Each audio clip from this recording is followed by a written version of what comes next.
Hi, my name is Pedro. I'm going to be conducting a in-cap and air brake test.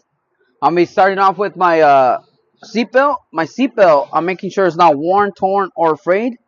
And it's properly mounted and secured with nuts and bolts. I'm making sure it buckles and unbuckles properly. In this case, it does. Now I'll leave it on for the remainder of the test. Next things I'll be doing is turning my key into auxiliary mode. And I'm looking out for my ABS and def light to come on and off on my dashboard and also on my trailer for equip. Here we go. So here's the ABS and def light to come on and off. Also on the trailer if equipped. There you go. They came on and off, indicating they're working properly. Now I'm ready for my safe start. So I'm going to depress the clutch, making sure I'm in neutral and my brakes are applied. Truck on. There you go. Now I'll be starting off with my windshield. My windshield, I'm making sure it's not cracked, it's not broken. It's clean and clear and free of illegal stickers. And it's properly mounted and secured. And there's no chips as well. But I see a chip here, so I'll report it to maintenance and get it fixed before my next trip. From there, I'm going to go into my windshield wiper arms and windshield wiper blades. My windshield wiper arms are not I'm making sure they're not bent, cracked, or broken. They're properly secured with nuts and bolts. Then I'm going to go into my windshield wiper blade. I'm making sure it's not worn, torn, or frayed, or ride-rotted, and it's got proper tension to my windshield. My windshield wiper arms are working properly. In this case, they are. I see no windshield wiper fluid, so I'll make sure to add some before my next trip. From there, I'm going to go into my traffic monitoring devices. I got 2 on the hood and 2 next to me.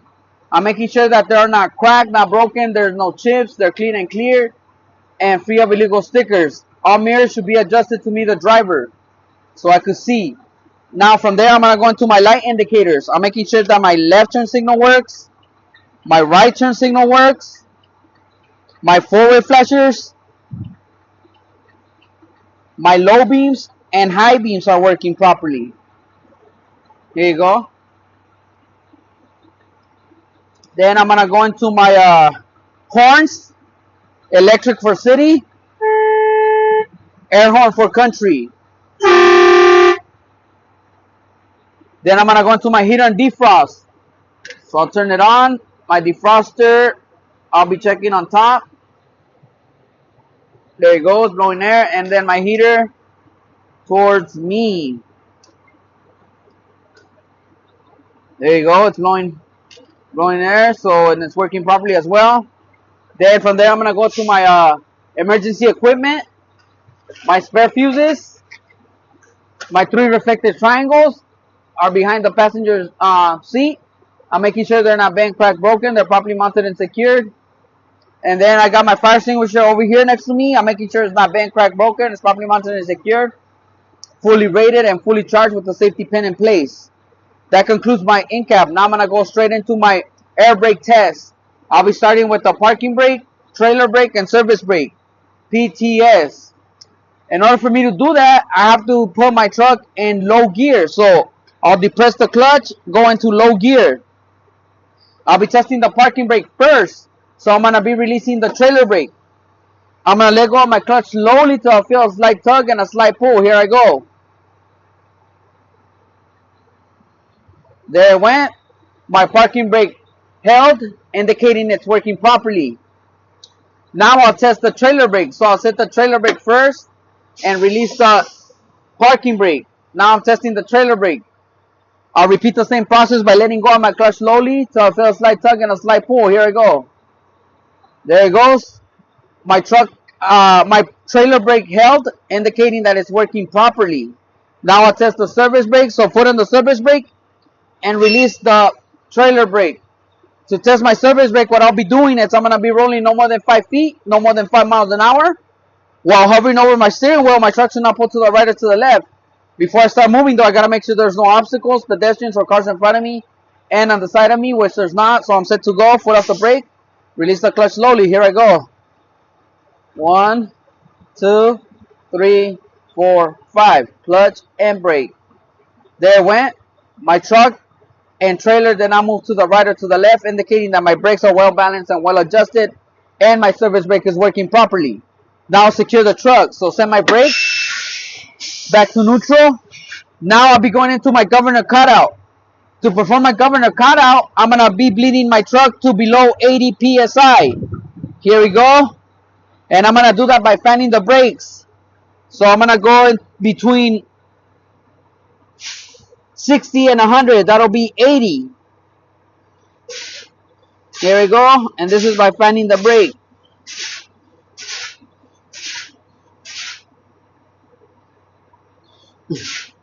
There it goes. I'm well below 80 psi.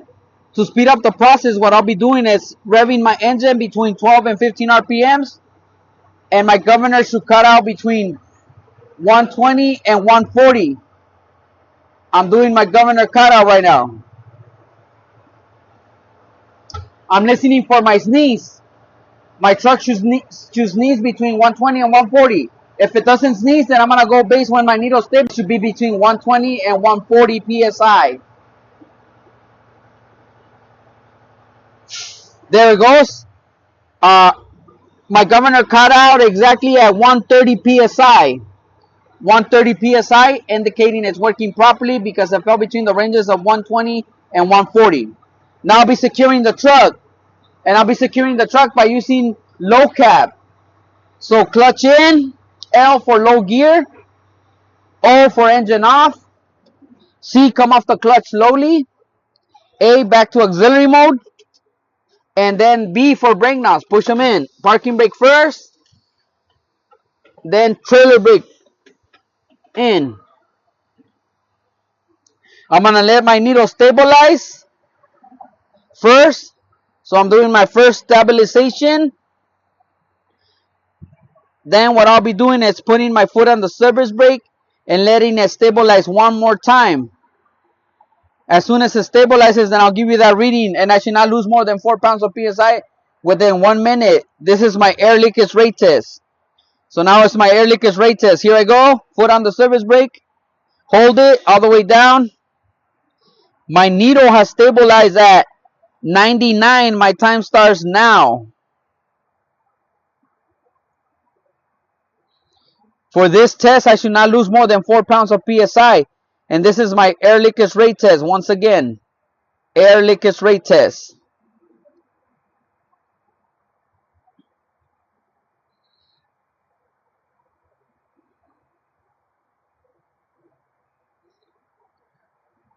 I shouldn't lose more than 4 pounds of PSI within this minute.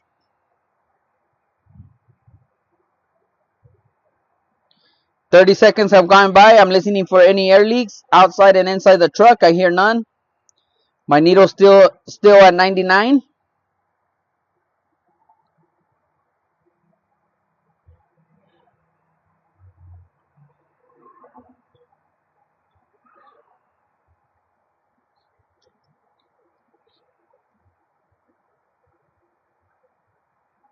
There it goes. My minute is up. And my needle still reading 99 PSI. I lost 0 pounds and making it a good test because I did not lose more than 4 pounds of PSI. I started at 99 and I ended at 99. This is a good test. Now I'll be letting go of my brake. Next test is my air warning device test. For my air warning device test, my ladder alarm should activate at no lower than 55 PSI. And for this test, I'll be fanning my brakes. Here I go.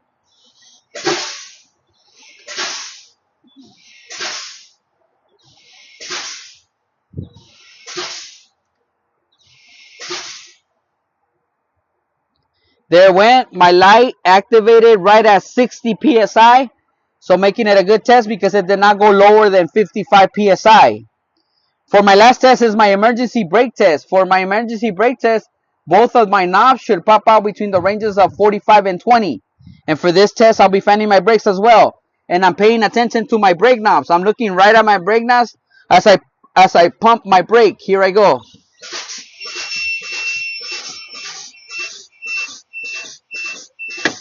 There goes. My trailer brake popped out right at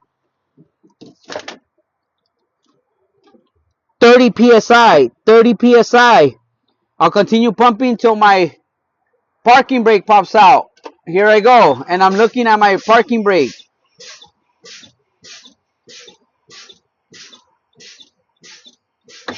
There it goes. It popped out right at 20 psi. 20 psi. So making it a good test because they both popped out between the ranges of 45 and 20. Trailer brake popped out at 30 and parking brake at 20. This is a good test. Now I'll be securing the truck. So clutch in, back to neutral. My brakes are applied because they came out. And I'll be asking my instructor if he could please help me with my lights.